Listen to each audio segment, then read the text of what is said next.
Okay, so today I'm going to be showing you guys how to make guava jelly. Not only is this guava jelly, but this is guava jelly infused with the world's most expensive spice, and that is none other than saffron. So let's get into it, honey, because this is one to be proud of.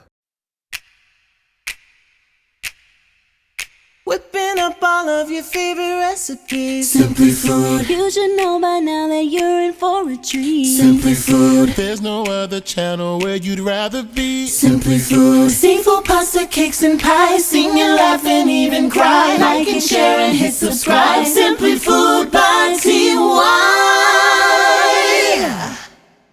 All right, you guys, today we are jumping into probably one of the most expensive jellies that you can possibly make. And I'm going to explain why that is in just a few moments, but let's just jump into the ingredients. So you're going to need 1/4 of a cup of bottled lemon juice. Do not use fresh. You want the bottled stuff because that's more concentrated. You're going to need 6 cups of sugar, 1 box of pectin, and then 8 cups of guava juice. Now let's talk about the guava first things first. Now, I know that a lot of people have never tasted guava, let alone probably even seen fresh guava in stores. That's not really something you're going to find a lot in the States unless you go to like a lot of maybe Dominican grocery stores, little mini marts like that sell exotic fruits. It's not something that's readily available. But guava is probably one of my favorite fruits. It is so lovely and light and sweet. And as you can see, it naturally has this beautiful pink hue color to it. It's absolutely fabulous. But just so you know, just because you cannot find fresh guava in the grocery stores does not mean you cannot make good quality guava jam. So all you need to do is you're going to go online and you're going to get yourself 100% guava juice. Now, I want to be very clear when I say 100%, not from concentrate, not anything that has preservatives in it or added sugar. This is just 100% guava juice that has been pressed. It has natural pulp in it. This is what we're going to be using so that we can get some high quality stuff. So that's what that is. The reason why I said that this is going to be the most expensive jam that you'll ever have or probably make is because of this ingredient right here. Now, if you guys have never worked with saffron, saffron has been labeled as the world's most expensive spice that there is. It has held that title for decades, to be quite frank.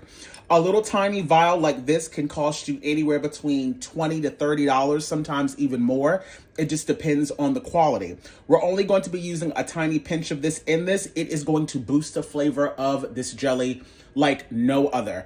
You do not have to use this if you do not want to, because I understand that not everybody has saffron on hand. If you do have it, or if you're willing to spend a little extra money on it, definitely get yourself some saffron. Let's head over to the stove. First things first, add in 8 cups of 100% guava juice. And you're gonna also add in your lemon juice. Now that the guava juice is coming up to a simmer, you wanna go on ahead and add in your pinch of your saffron now, because you need to allow that the time to bloom. So in regards to the sugar gel, you're actually going to be adding in 2 boxes. I ended up finding out in the long run that the 1 box was not going to suffice. It ended up being super runny. It was never going to set. So I ended up having to reprocess it, and I added in a 2nd box. So just save yourself the headache, add in the 2 boxes to begin with. Allow that to come up to a boil.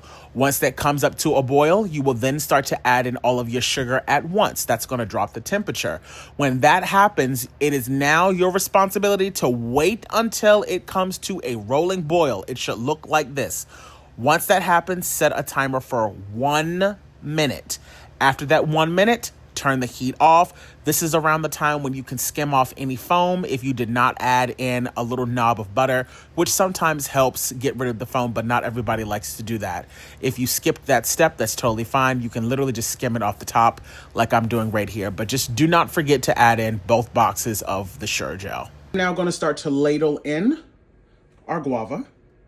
As always, I only like to do 2 jars at a time, so that way my jars do not cool down and I can get it directly back into that water. These jars were already washed and of course sterilized.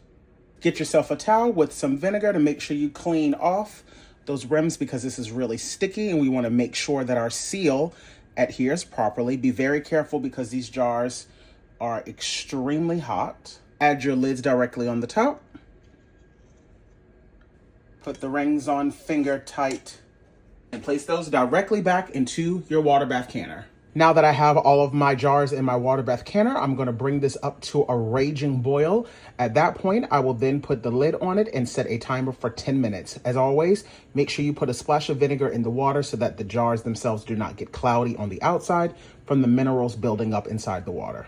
Alrighty, you guys, we are now at a rolling boil, so I'm now going to go on ahead and set my timer for 10 minutes. Alrighty, you guys, my 10-minute timer is done, so now I'm just going to crack the lid open and set a timer for an additional 5 minutes to allow the water to kind of calm down just a little bit before we take the jars out so that we can avoid any siphoning.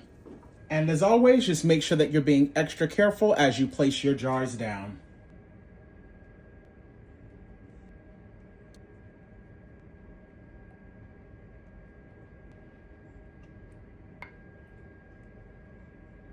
I'm now going to place a towel over these and allow these to sit undisturbed for 24 hours.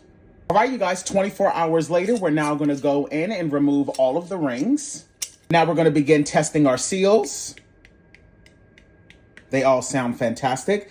I like to lift up each jar by the seal itself just to make sure that it has adhered properly. And then as far as consistency, she is nice and jelly-like, which is exactly what we want.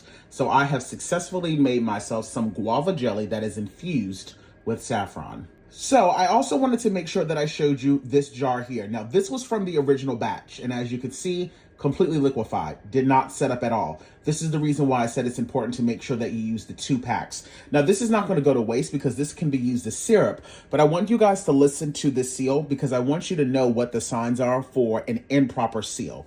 Take a listen. See that? Versus this. That's what it's supposed to sound like.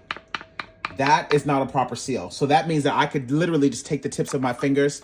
See how that just popped off? That shouldn't do that. So essentially what I'm going to do is I can use this for syrup. I can also use this as a concentrate, which is also fantastic.